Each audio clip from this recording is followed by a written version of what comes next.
So I'm here with Ragnvald Holvik, which is the last of a dying breed. He has kindly allowed us to come and talk with him, and also we're going to start documenting his last boat build in this workshop, because this workshop will be closed in 6 months' time. So the Færing, we need to talk a little bit about the Færing, and which is the boat that both you and I grew up with.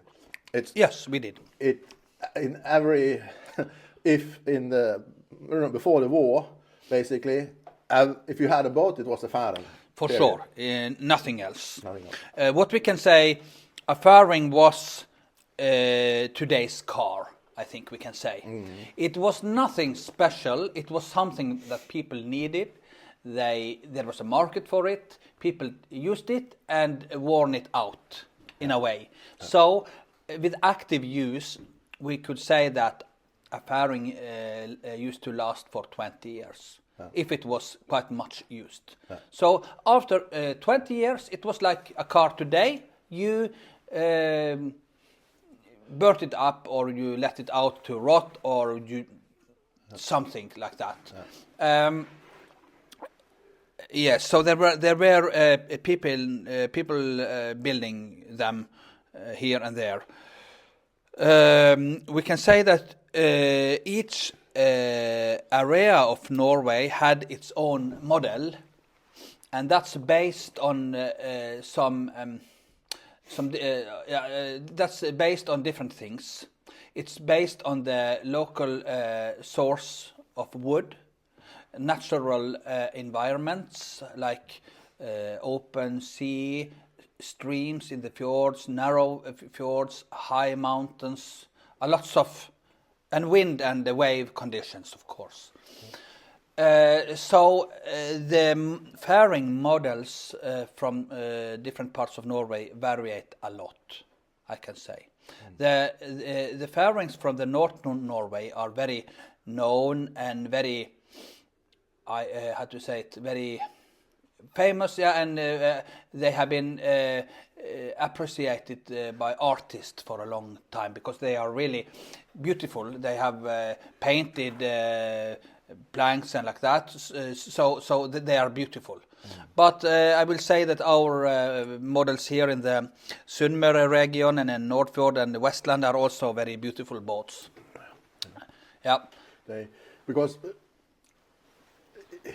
in the olden days, everybody had a Færing, and if it was a boat, you had a Færing. There was no roads, so you went to town to buy stuff or get stuff. It was at the Færing. And exactly. We should explain what the name Færing means. Yeah. The normal understanding of the word Færing means a four-oared boat. Not less than that.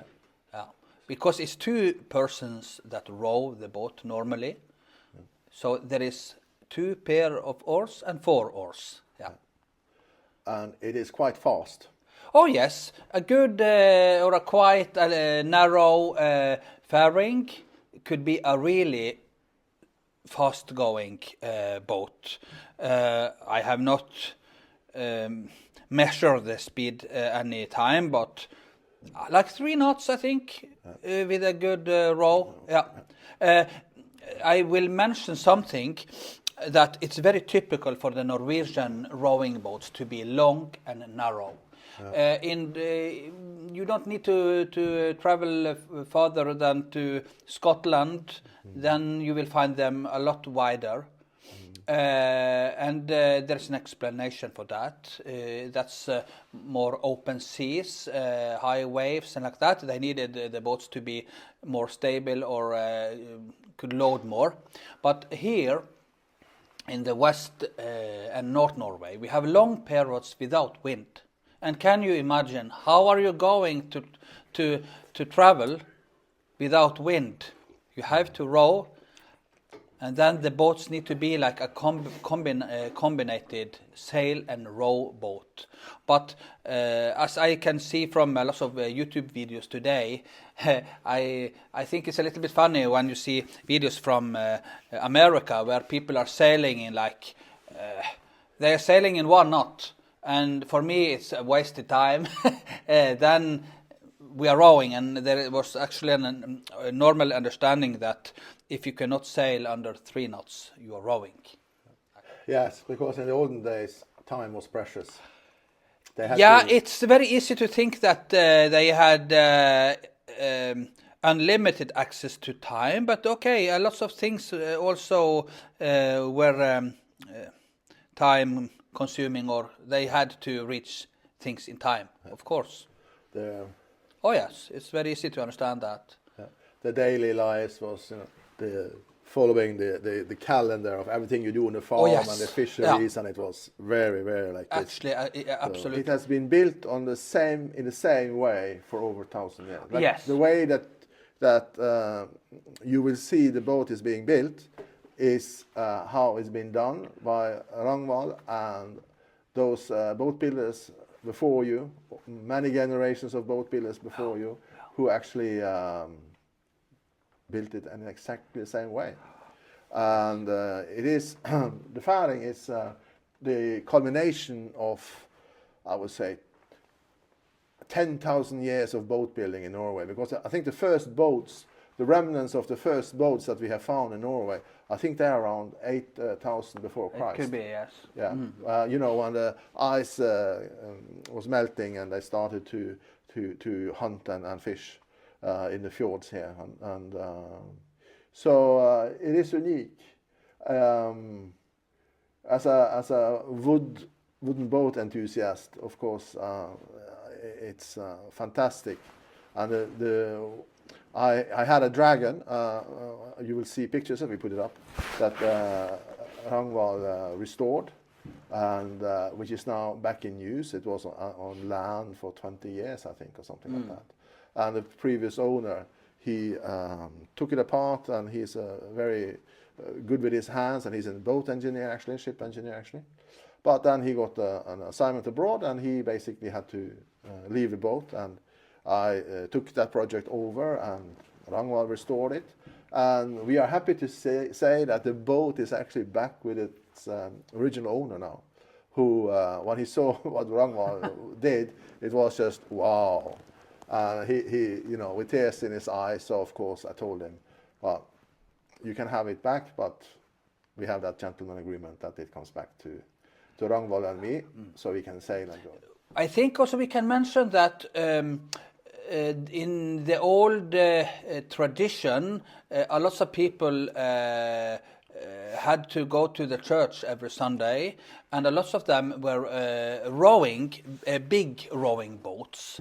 Those boats were normally owned by 2 or 3 farms together, and lots of these church boats were used on Sundays. And okay, they had to start very early in the mornings. The row trip could take many hours, because there were many times it was no wind. And in certain times of the year there's the wind, but the winds are very unstable. They are coming from the mountains. They are very, how to say it? Gusty. Yes. So in those conditions, it's safer to row. I have a sail at home from my grandfather's Færing, and maybe we can look at that one day.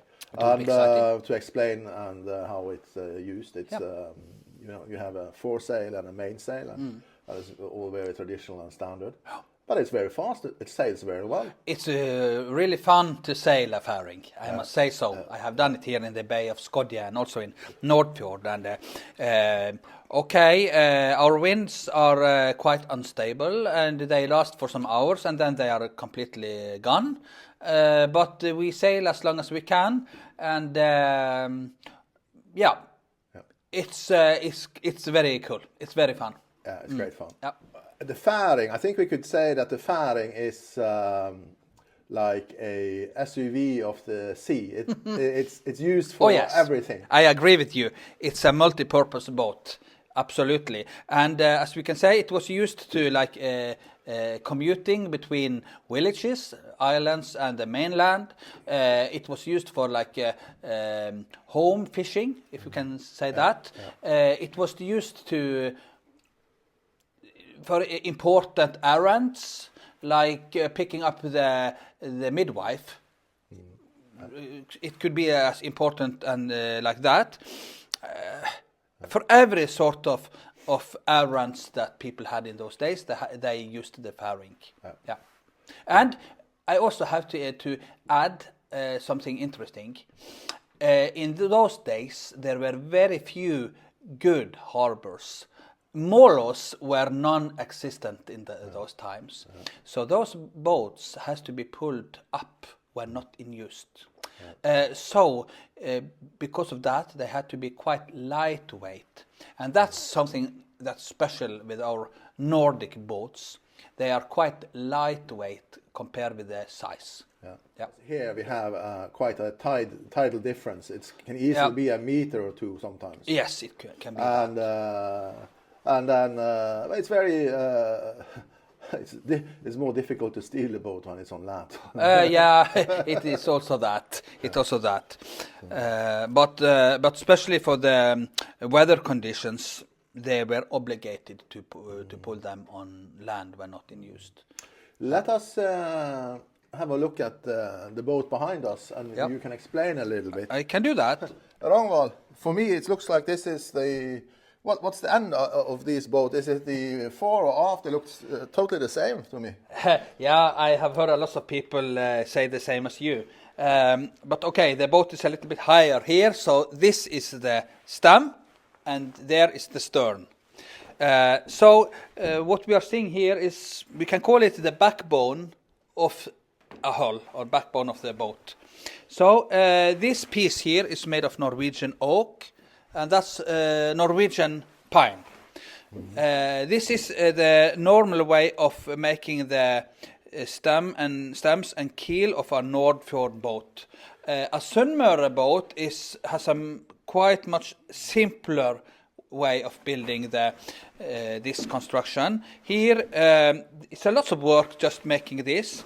I can just add to tell you shortly that there's no straight things here. Okay, the central line here is super straight. It must be so.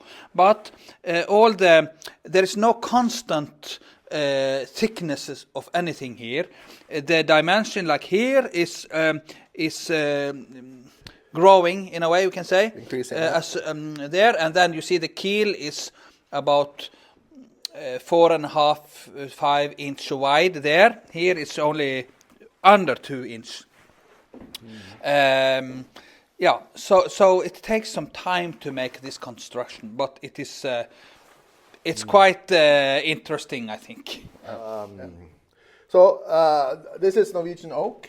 Yes, it is. I like to use hardwood here in the ends because the wood is holding or catching the nails or the screws better than softwood. So normally in here in Sunnmøre or in the Nordfjord areas, there was not so much oak available. So birch, as you see here, was the normal wood for the stems. So this is a typical piece that could fit a stem, boat stem like this. This is a little bit too thin for a Nordfjord boat, but for a Sunnmøre boat, this piece is perfect. So you have to go to the forest and find trees that grows like that, and the birch tree is very easy to find crooked timber. But okay, the birch is not listed as a very long-lasting wood for outdoor use. But in the old days, when all the boats were covered by tar, then birch were not a problem. I have never seen traditional boats with birch stems get rot, because they were very well cared for, and also they were soaked in traditional tar. Today, people doesn't want new small pleasure rowing boats covered with tar. We used modern penetrating wood oil, and then I think oak is better because it will not get ugly. It looks very pretty. Exactly. So it's and then here you have the keel. Yeah. Alrighty, Ragnvald. The end is near. Huh? Oh yeah. Yeah. So there are actually no difference except that this is a bit lower, and then I see the oak. You still go for oak here. Oh yes. And but this is what? This is pine. Yeah, this is a piece of pine that contains a lot of hardwood. This is a brilliant piece of wood, actually. But in my opinion, I think there is no better use of a precious wood a precious piece of wood than in a boat. No. Sure. I will say that using it for furniture is a waste. It needs to be in a boat. Yeah, totally. So this piece will actually never rot. It's a super nice piece. As you see here, I have a thread here, and this thread is very important. From this thread, I use it when I'm building, when I'm placing the pieces here to measure down with my ruler from the string and down to different points here, and also I use this to avoid that the construction will be twisted. Yeah, and also when I put on the planks, I measure from here and out to the edge of each plank. So this is very, very important. This is the center line. Yes. And then on top here, you have some construction. Yeah, this is very essential for the wooden boat building here in Norway. From this piece, we put some sticks from here and down here to place the planks in a position when we are bending them. So we also need this. And this is, of course, placed 100% above the center line of the keel. Yeah. And we will see, going forward now, we will see the building process and, what he does. And that will be great fun. And it's a fantastic, you take a pile of wood and then you make it into something gorgeous like a wooden boat. It's just, and when Ragnvald, when you shaped, remember on the dragon, you shaped the bow pieces. The bow pieces for hand with, and I was thinking, oh my God, this nice piece of wood, he's going to ruin it then. It was oak, wasn't it, or mahogany? It was oak. Something like that. I cannot remember. Precious piece of wood that he has had laying around for a long time, many years. Oh yes. And then he came with this wood, put it on, and then started with the. I used the electrical planer outside your lacquered Oregon pine sailing boat. I think it was scary for you to watch, but I have done it so many times. It was a piece of art. It was a sculpture. It was a sculpture being made in front of my eyes. And we should say that wood, Oregon pine. Yeah, indeed. A lot of Norwegian sailing boats, dragons, were made of Oregon pine. Oh yes. Oh yes, and gorgeous, and you smell them. My God, oof, oof, oof. We shall put pictures of that. And here, so this is what we are. This is what we are talking about. Yes, it is.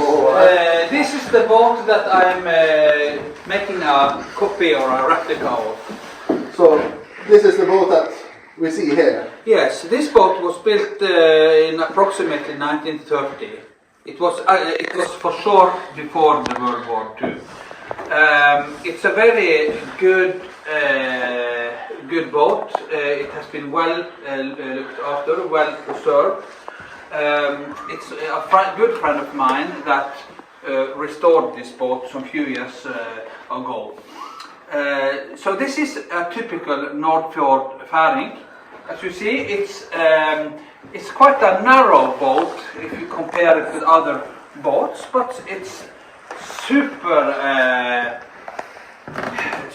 good rowing boat, and also you can sail it with a moderate sail. This is the type of Færing that I grew up with, and you find them also in a good degree of boats here in Sunnmøre as well. It's such a beautiful, beautiful boat. So narrow, so sleek. It's just amazing. Amazing. Yeah, this is the boat I'm copying. So this boat is approximately 100 years old, maybe a little bit under 100 years old. This boat has been proven to be very seaworthy, very nice to use. Yeah. As you see, it's not so very wide. It's 1.5 meters wide and 5.6 meters long. But this ratio between length and width is perfect. It creates a very light rowing boat, and also it can have a moderate sail.